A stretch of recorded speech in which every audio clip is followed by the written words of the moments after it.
satu. Nah, nomor satu ini ada tabel di mana ada skenario dari A sampai E dan juga yang isinya itu sneakers dan pantofel. Nah, yang di A itu 0. Nah, kita buat dulu ininya. Jadi NIM XX000 itu NIM kita, yaitu 3 angka NIM kita. Nah, dari ini nantinya kita buat pakai angka-angka yang di NIM kita. Yang B, yang C itu nanti NIM kita ditambah 1000.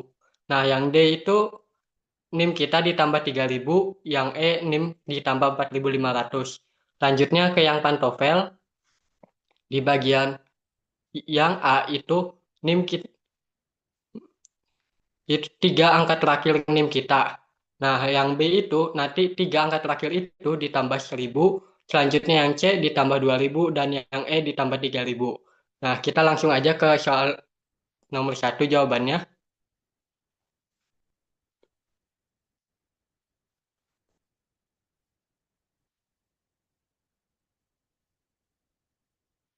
Nah, bisa dilihat di tabel, yang tadi kan A itu 0. Nah, sedangkan pantovelnya itu kan 3 angka terakhir. Nah, 1000 ditambah 3 angka terakhir saya itu kan 70. 070, jadi 1070. Nah, yang B itu NIM itu nomor absen. Karena saya nomor absennya 6, jadi 600. Selanjutnya, yang di bagian pantofel itu 1070 dikurangi 1000. Nah, hasilnya 70. Nah, yang C, sneakers, itu kan NIM angka absen kita ditambah 1000. Nah, jadinya 1600. Nah, bagian pantofel itu karena 1070 dikurangi dengan 3000 itu 1070 dikurangi dengan 2000 hasilnya kan min. Sedangkan kalau min itu tidak bisa ya, jadi dijadikan 0. Nah, untuk yang bagian yang C, kita yang bagian D itu jadinya 3600, yaitu 3000 ditambah 600. Nah, yang bagian D yang pantofel juga itu sama karena hasilnya itu min, maka nantinya 0. Nah, yang E kita itu 5000 ditambah tadi itu 3500 ditambah 4500 ditambah dengan NIM kita 600, jadinya hasilnya 5100. Nah, bagian E itu 0, kita langsung lihat ke kurva. Nah, kurva itu kita langsung buat kelipatan 200 untuk bagian yang Y, yang pantofel, 200, 400, 600, 800, dan 1000, serta 1200.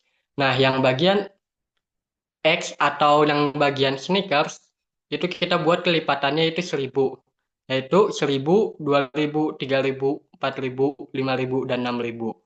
Nah, kita langsung masukin aja. Karena kan di tadi 0, A itu 0 yang sneakers. Jadi kita di 0 bagian X dan pantofelnya itu 1070. Nah, bisa dilihat di sini. Itu di bagian 1000, antara 1000 dan 1200. Nah, ini kan ada. Lanjutnya kita ke nomor yang B ya.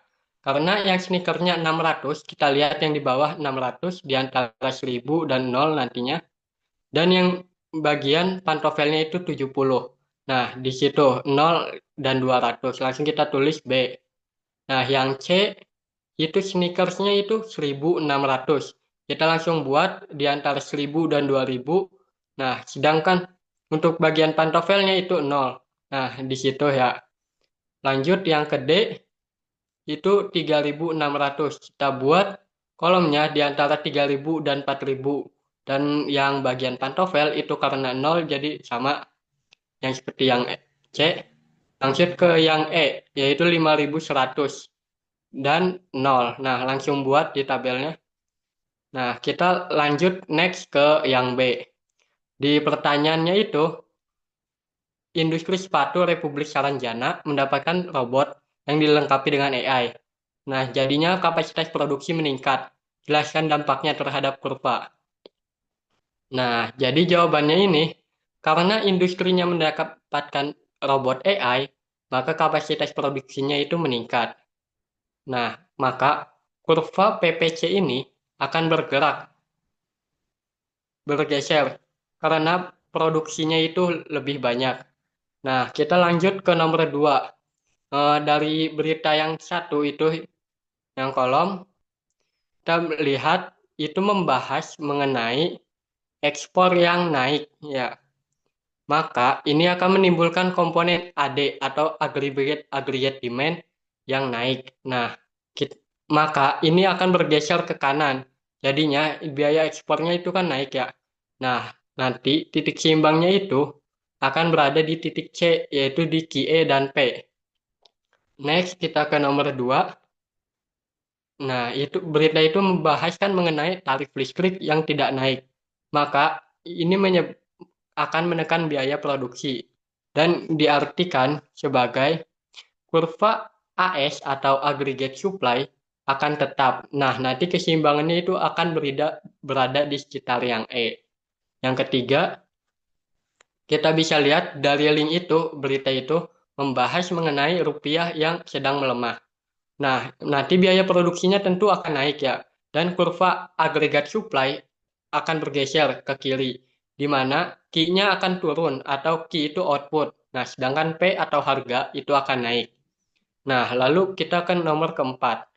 Keempat itu dari link itu membahas mengenai program microfinance, di mana kredit mikro ini di UMKM akan meningkat, yang mana menyebabkan kurva dari aggregate demand itu akan bergeser ke kanan, yang di mana Q dan P-nya itu nanti akan naik, harga dan outputnya.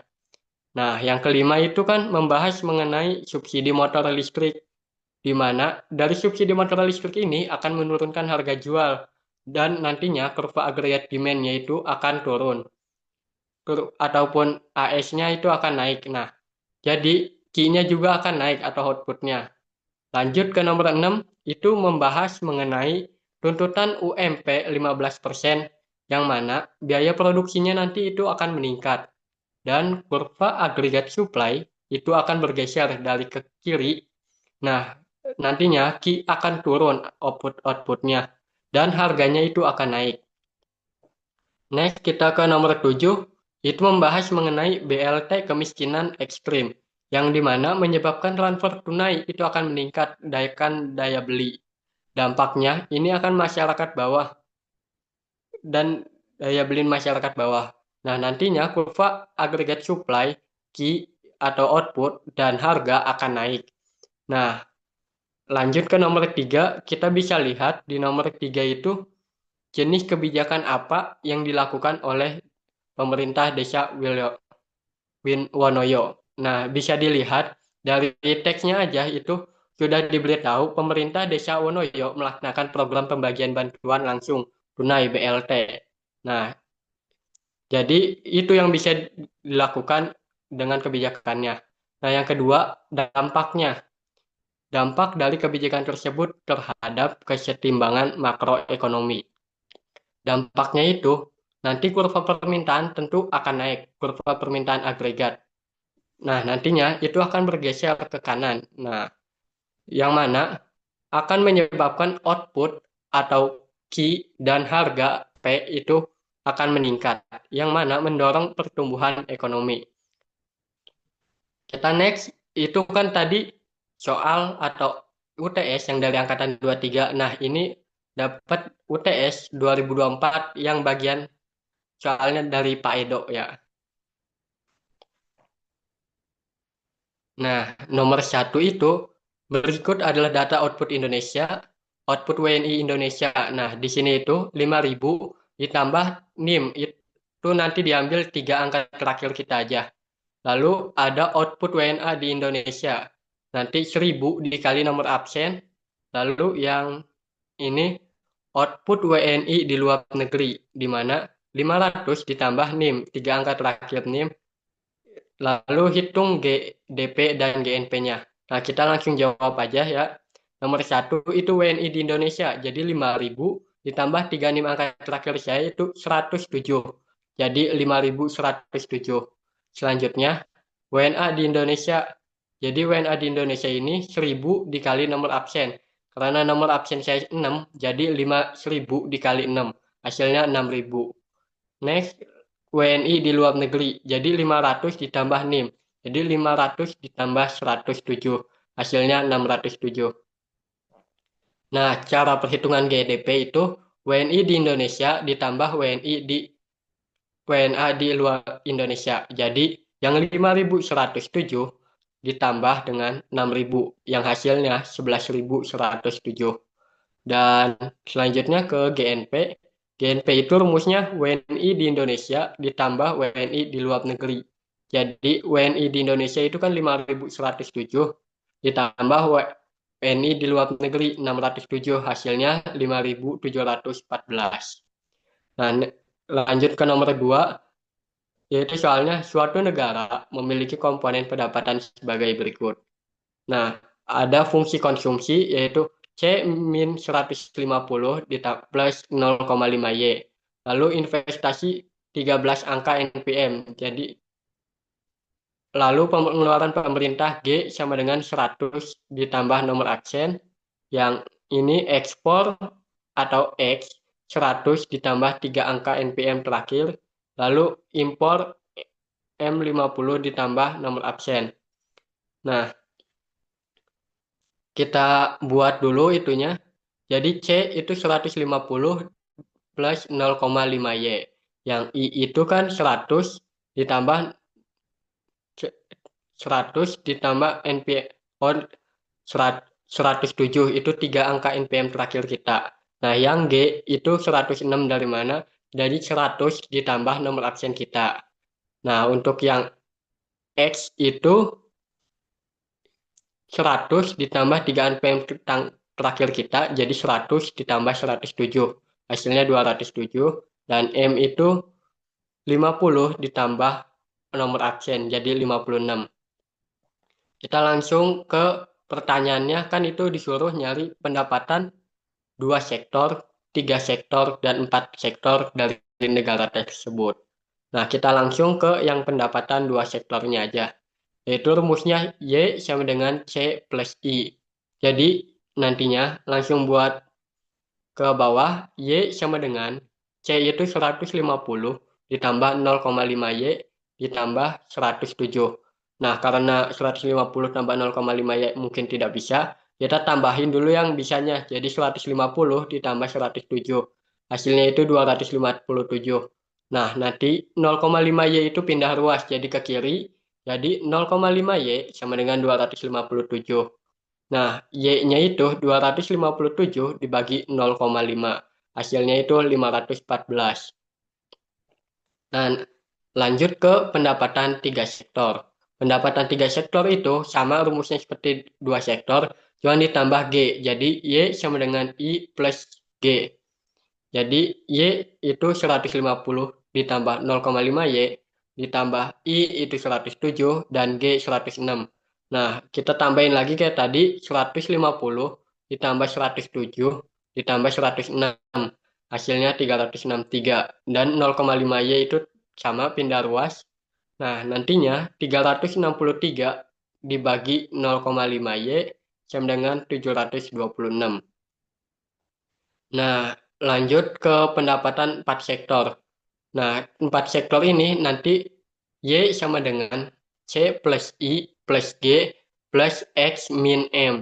Nah, C-nya itu 150 plus 0,5 Y ditambah 107 tambah 106 ditambah X itu 207 dan M 56. Nah, hasilnya 150 ditambah 107 ditambah 106. Nah, ininya 207 dikurangi 56 dulu hasilnya baru nanti ditambah dengan 363. Nah, hasilnya itu 514. Nah, yang 0,5 Y-nya itu nanti turun ke ruas sebelah kiri. Jadi nantinya 514 dibagi 0,5 Y. Nah, hasilnya itu 1028. Untuk pembahasan soal seperti ini. Ada yang mau ditanyakan?